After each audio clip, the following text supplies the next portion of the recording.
Hey guys, hope everything's going well. You guys know that drill. Smash that like button, subscribe if you haven't, comment down below. Follow me on Instagram at AIH_sports. Follow me on my finance channel at AIH Finance. Okay, so I wanted to touch base on the National. Even though I'm not going, I am quite interested in trying to figure out what people will be chasing, whether or not that will just be a short term trend or it could be a longer term trend for the next, 1 to 2 years. And I've already outlined where I believe the market is going, et cetera, et cetera, et cetera, with the Fed and all that. Now, I wanted to see and just figure out what are people going to speculate in. Before I do, I wanted to tell you that during the pandemic, during the huge boom in February and March, I had a feeling that sports cards were going to come down, and I talked about it. And I also wanted to park my money or buy cards that people weren't really chasing. And I'm going to tie it into the National. Okay, so this is what a 1930s Mickey Mouse card from France. And it's from the 1930s, like I said. This is a PSA 9 now. It is on a diagonal. That's the only issue that I have with this card. I believe I spent maybe 168 bucks. I have to look at this, okay? But what I've noticed on the low end, I was buying PSA 4s, 5s, about an 8. We sold some of the lower end cards, and we sold them at a higher price than what we had purchased. And this was during the, major boom, where a lot of sports cards, a lot of collectibles have gone down. I mean, Pokemon has gone down. Fortnite cards have gone down. And the list goes on and on and on. Obviously, the basketball cards have gone down. Now, there are a few cards that have gone up. F1 did go up after the boom, right? But at the same time, what hasn't seen the big money come in? And my opinion is, I think people will be chasing cards like this that haven't seen the boom, right? I could be wrong on this. That's why I sold a few. I think I'm going to keep this PSA 9 since it's in a high grade, since it's from the 1930s. I think we may be selling a PSA 8. But at the same time, Golden had some Disney cards the other day. And PSA on the Instagram said, hey, this is a high-end Disney card. And I was asking Pancake Analytics, I'm like, dude, is this thing going to be pumped? And what we both came to an agreement was that there will probably be people chasing these cards. It's not going to be something crazy, in my opinion. That's why, like I mentioned, I've been selling some of these and may sell one more card that I have. But at the National, speaking of the National, I do believe that those strange cards that haven't picked up too much demand, you may see some influencers, some of our favorite influencers, trying to be like, hey, this is a great investment and this and that and that. I don't think this is an investment. This is more speculative. And if you get a lot of people just coming into these, then okay, yeah, you could see a huge price increase. But I don't consider this, an investment. I do consider some cards that I buy as investments. When I bought Tom Brady cards in 2019, I thought that was an investment. When I was buying Derek Jeter cards, I looked at it as an investment. These cards, not really.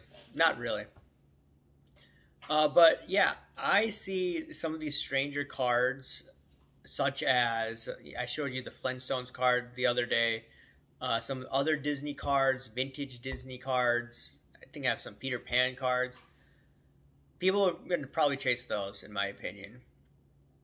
I do believe that they are going to probably get back into LeBron James cards. And whatever you think about LeBron James, you have to remember some of his cards have come tumbling down. And guess who's going to be at the National? It's Gary Vee, right? Gary Vee is big into LeBron, right? If you get Gary Vee pouring in a ton of money into LeBron, or if he throws money into a card that I really want but I have not bought, it's the Interlake card. Or if he starts pouring money into some of the star cards, because he was into Fleer 86 cards in the beginning, right? And then he quieted it down after Vegas Dave did that video. And then now PSA announces, a year or so later, that they're going to start grading these star cards. What if a big influencer like Gary Vee gets into star, right? I mean, regardless of whether you like him or not, people try to mimic what he does. So I'm just thinking, okay, we're in a spot where, yeah, we are in a correction zone, but at the same time, how the hobby moves, unfortunately, is people follow the influencers. And in my opinion, they're probably going to be like, hey, what's been quiet? Because that's actually one of my philosophies, right? I'm not going to get everything right. I try to be 70% right when I'm going into cards and 30% wrong. That's the assumption that I'm trying to go into when buying a card or buying multiple cards. And just like this Mickey Mouse card, right? This was during the boom, no one was chasing. And then, it went up a little bit. So I'm just thinking, okay, what's quiet right now? What are people going to chase? And what's going to be sustainable for the longer term? And once again, I would have to imagine it would be some of these really scarce Jordan cards. One of the cards that I really want of Michael Jordan is the one that came out of the vending machine. Now, I told you I had the conversation with Shay, and Shay told me that he knows people that actually bought fakes of those. So that's the issue. When I go to a show, I would not go spend that much money, because in my opinion, there's going to be more fakes out there. Even though the amount of fakes isn't too high, guess what? eBay is clamping down on the fakes because they have PSA certifying the graded slabs, and they have CSG just authenticating the raw cards. Yeah, there's going to be a few issues here and there. I get it. But they're trying to clamp down on it. So if they're trying to clamp down on eBay, where is the fraud going to be taking place? It's going to be taking place obviously outside of eBay, like Facebook, Mercari, the list goes on. Maybe OfferUp. And ultimately, where's there's a lot of action? At the shows. And that's why, when I go, I purposely don't take a lot of money because I want to buy a lot of things when I went to the show last time in Chicago. But, I just spent under $100 because if I took a lot of money there, I would be spending a ton of money. I mean, everywhere I'm seeing like, oh, I want to buy this. I want to buy this. I want to buy this Gatorade set for my own collection of Michael Jordan. That's something that I will be buying shortly, though. But anyways, guys, what do you think will be chased? Short-term price increase or even a long-term play? Because like I said, okay, people were chasing Curry, okay. Beforehand or during 2020-21, they're chasing LeBron. Now LeBron is not focused on, so that's why I'm thinking, okay, LeBron, like I mentioned earlier, and then MJ cards that aren't talked about. Once again, Interlake card that I'm thinking, and the vending machine card. There's also the star card, right, which I bought, but who knows what's authentic and what's not of that. But I know some people are going to be throwing down big money on that. I think Jeff Wilson put $8,000 in a show in LA. I saw a video of him.